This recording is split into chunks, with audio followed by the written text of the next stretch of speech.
It's lunchtime, and this is Brad Anderson's Lunch Break. Two of my favorite things about Microsoft are the smart people that constantly visit campus and the great fleet of shuttles. Whenever I can, I try to take advantage of both of these things and grab lunch with some of the tech industry's best and brightest.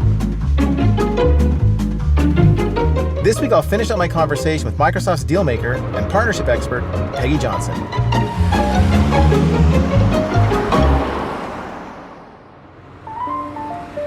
So while you were at Qualcomm, you transitioned from being an engineer to a business leader. Right. What do you miss about the technical work on the engineering side?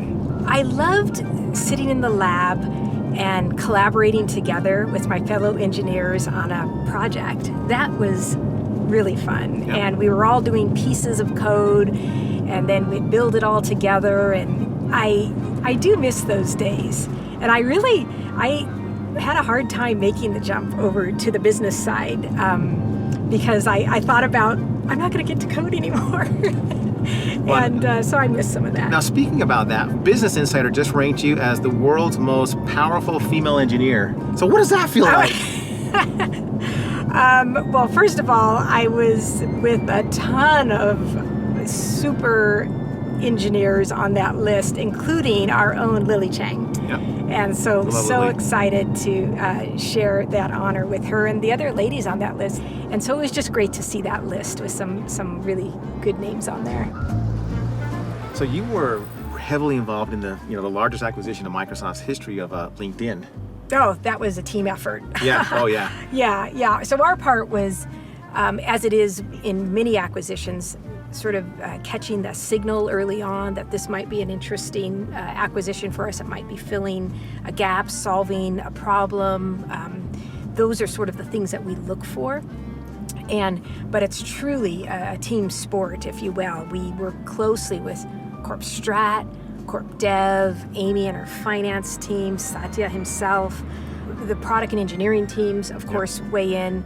And when all of those things come together, we oftentimes say, yep, this is the one. And, we pull the trigger and go for it. That's a big trigger. That was a big trigger.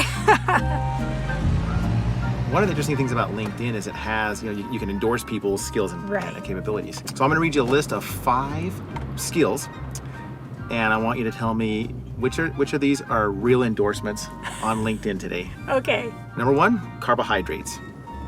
Number 2, paranormal romance. Number 3, guinea pigs. Number 4, salads. And number 5, friendly personality. Or all the above. Okay, I have to go with all the above.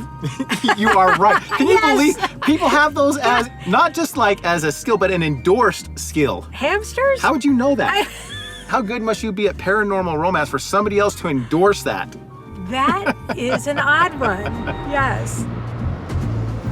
What are you looking for? What are the key things you look for in a company you're going to invest in? We look for a number of things.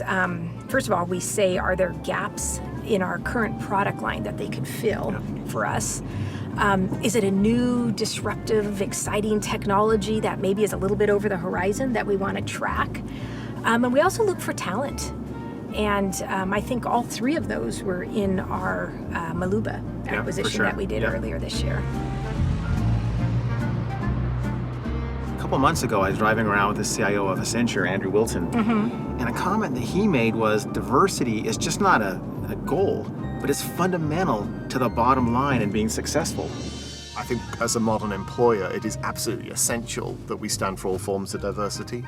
I think gender, I think race, colour, sexuality. Why? Because we serve a global world and all diversity exists in the global world. How on earth can we be relevant and bring the best of humanity to the products and services we build if we're not diverse ourselves? And how do we help more organizations understand that? How do we encourage more, for example, women to continue in STEM programs and be more technical and be engineers?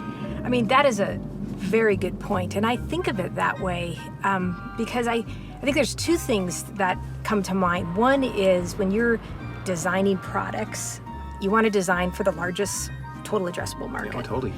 And so if you have design teams that all look and act alike, you will likely design a product for that design team. Right.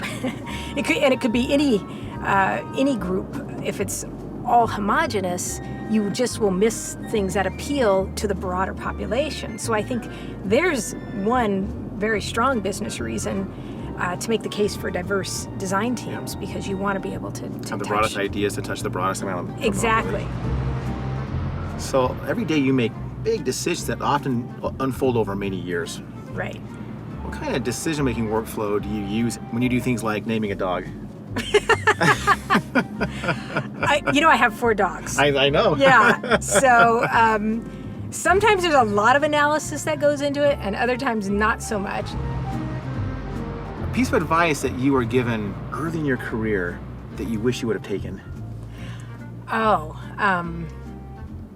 Just to be yourself, because I have largely, all through my early career worked in mostly male environments, and I was an engineer, in tech, and they tended to be, maybe a little more aggressive type of environments, and That was the Microsoft I joined 15 years ago. yeah, that's changed so much. And so many times when I was struggling, I thought I need to be more, and I got advice to be more like the guys. Why don't you just speak up more and be more assertive? And whenever I tried to be something I wasn't, the outcome wasn't very good. And so I had a boss at one point who said, "Why don't you just be yourself?" And that was sort of like the turning point in my career. That's I good just advice. became who I was, my authentic self. And I thought, well, if they don't like it, I'm not changing anymore.